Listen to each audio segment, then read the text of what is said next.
Oui, bien-aimé, c'est la fin de cette exhortation. Je voudrais juste rajouter, le mariage, c'est qu'on a à retenir dans ça, le respect du culte. Ne soyons pas des envahisseurs, n'allons pas envahir l'église, aller faire le désordre, euh, n'importe comment, aller faire le désordre, c'est interdit dans l'église. Même si le pasteur n'est pas de Dieu, il faut savoir où le reprocher et où discuter de tout ça pour arrêter les séances, les cultes. Mais pas pendant le culte. C'est manquer du respect, c'est voler le droit, le respect de Dieu. Le respect qui est dû à notre Dieu.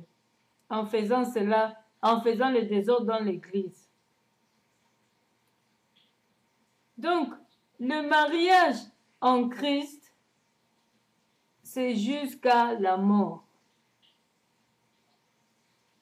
Le mariage veut dire en Christ, quand vous vous connaissez, vous vous êtes rencontrés dans le Seigneur, que c'est le Seigneur qui vous a désigné. Donc, ça va jusqu'à la mort, ça ne se coupe pas, on ne divorce pas. C'est un engagement à tenir jusqu'au bout, jusqu'à la mort. C'est une croix à porter jusqu'à la mort, comme Jésus a porté jusqu'au mont de Golgotha. Et c'est là qu'il a trouvé la mort. C'est comme ça le mariage.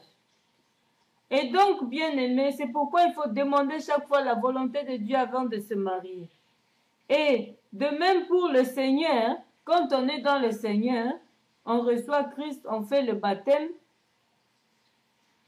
c'est jusqu'à la mort. Et encore mieux, quand vous allez mourir, c'est éternel là-bas dans les cieux avec votre époux. Et il reviendra au dernier temps pour prendre ceux qui seront encore en vie. Donc c'est un mariage éternel avec Dieu. Mais avec nos maris d'ici-bas, c'est pour quelque temps, jusqu'à la mort seulement.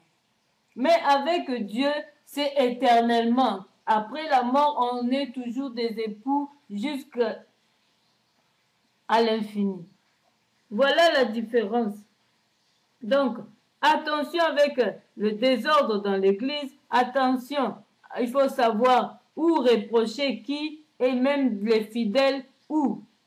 Pas pendant les cultes.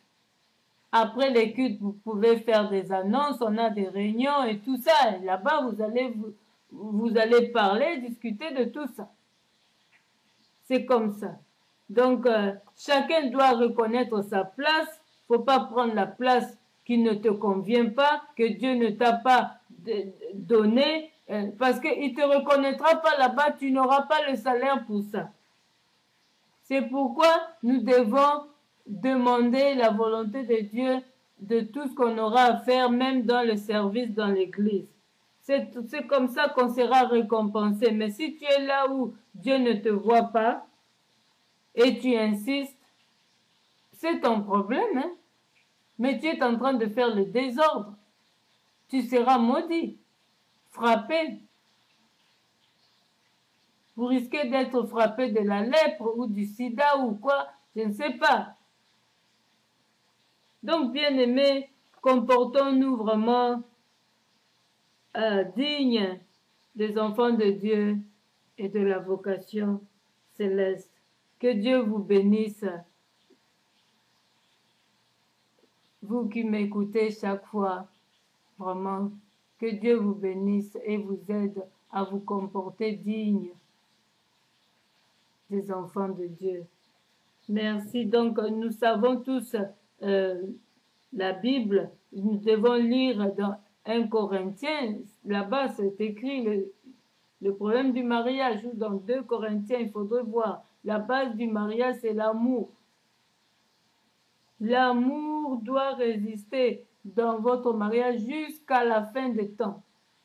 L'amour doit résister même en Christ. Vous devez porter son amour jusqu'à la fin. C'est la croix de l'amour qu'on apporte au mariage avec Christ, tout comme avec ton mari. Il faudrait les aimer chaque matin, chaque jour. Renouveler l'amour avec ton Christ. Renouveler l'amour avec ton époux, ton épouse. C'est comme ça le mariage jusqu'au bout. N'écoutez pas ce que viennent raconter les familles, les gens à côté. Oui, vous pouvez écouter, mais vérifiez tout avant d'agir. Vérifiez dans les prières. Vérifiez et c'est le seul conseiller, admirable conseiller qui peut vous éclaircir et vous donner des réponses concrètes, des vraies réponses. C'est comme ça, bien-aimés, que le mariage, les mariés doivent marcher. Voilà, que Dieu vous bénisse.